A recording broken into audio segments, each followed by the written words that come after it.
बहुत समय पहले की बात है। एक बार मनसा नामक गांव में एक लोहार रामगोपाल रहता था। उसका एक भरापूरा परिवार था, जिसका लालन पालन करने के लिए उसे कई बार दिन रात काम करना पड़ता था। रोज की तरह आज भी काम पर जाने से पहले रामगोपाल ने अपना खाने का डिब्बा बांधने के लिए अपनी पत्नी से कहा।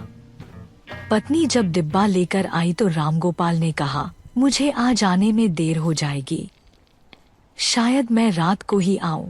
इतना कहकर रामगोपाल अपने काम पर निकल गया और पत्नी अपने घर के कामों में व्यस्त हो गई। काम पर जाने का रास्ता एक जंगल से होकर गुजरता था। वहां जैसे ही रामगोपाल पहुंचा उसे कुछ आवाज सुनाई दी। जैसे ही रामगोपाल उसको देखने के लिए कुछ पास गया तो उसने देखा कि एक साधु भगवान का मंत्र जपने के साथ ही हंस रहा है। हैरान होकर रामगोपाल ने पूछा, आप ठीक हैं?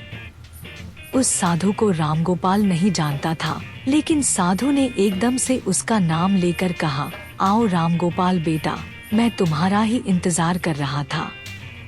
मैं भूखा हूँ, मुझे अपने खाने के डिब्बे में से कुछ खिला दो। बाबा से अपना नाम सुनकर रामगोपाल हैरान था, लेकिन उसने कोई सवाल नहीं किया और सीधा अपना खाने का डिब्बा निकालकर उन्हें दे दिया। देखते ही देखते बाबा ने रामगोपाल का सारा खाना खा लिया। उसके बाद उस साधु ने कहा, बेटा मैं तो तेरा सारा खाना खा गया, अब तुम क्या खाओगे? मुझे माफ करना, मुझे बहुत भूख लगी थी।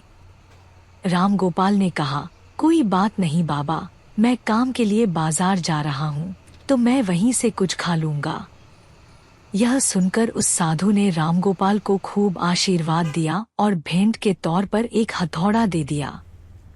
रामगोपाल ने कहा, आपका आशीर्वाद काफी है, मैं इस हथौड़े का क्या करूंगा, इसे आप ही रखिए।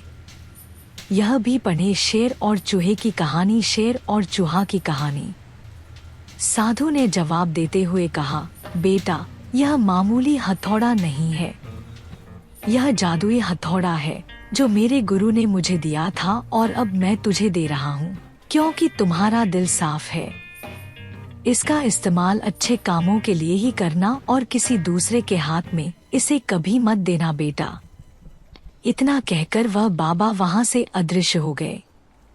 रामगोपाल अपने हाथों में हथौड़ा लेकर बाजार में काम करने के लिए चला गया। औजार बनाने से पहले उसके दिमाग में आया कि आज इसी हथौड़े से लोहा पीटता हूँ।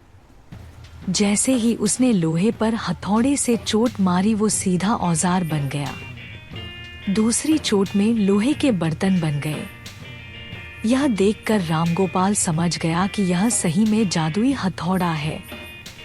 वो जो बनाने की सोच के साथ लोहे पर चोट मारता, लोहा सीधा वही बन जाता। जादुई हथौड़े की वजह से रामगोपाल का काम जल्दी खत्म हो गया और वो अपने साथ ही उस जादुई हथौड़े को घर ले गया। इसी तरह रोज रामगोपाल उस हथौड़े से जल्दी काम खत्म कर लेता और कई बार ज्यादा बर्तन बनाकर उन्हें गांव के लोगों को भी बेच देता था। धीरे धीरे उसके घर के हालात पहले से कुछ ठीक होने लगे। एक दिन उसी गांव का मुखिया उसके घर आया और आश्चर्य से बोला, हम गांव वालों को शहर जाने में बहुत ज्यादा समय लगता है, क्या तुम अपने हथौड़े से गांव और शहर के बीच आने वाला एक पहाड़ तोड़ने में मदद करोगे? इससे बीच में एक सड़क बना लेंगे और गांव से शहर का सफर आसान और छोटा हो जाएगा। मुखिया की बात सुनकर रामगोपाल ने उस जादुई हथौड़े से उस पहाड़ को तोड़ दिया। मुखिया और गांव के लोग बहुत खुश हुए और उसे खूब शाबाशी दी।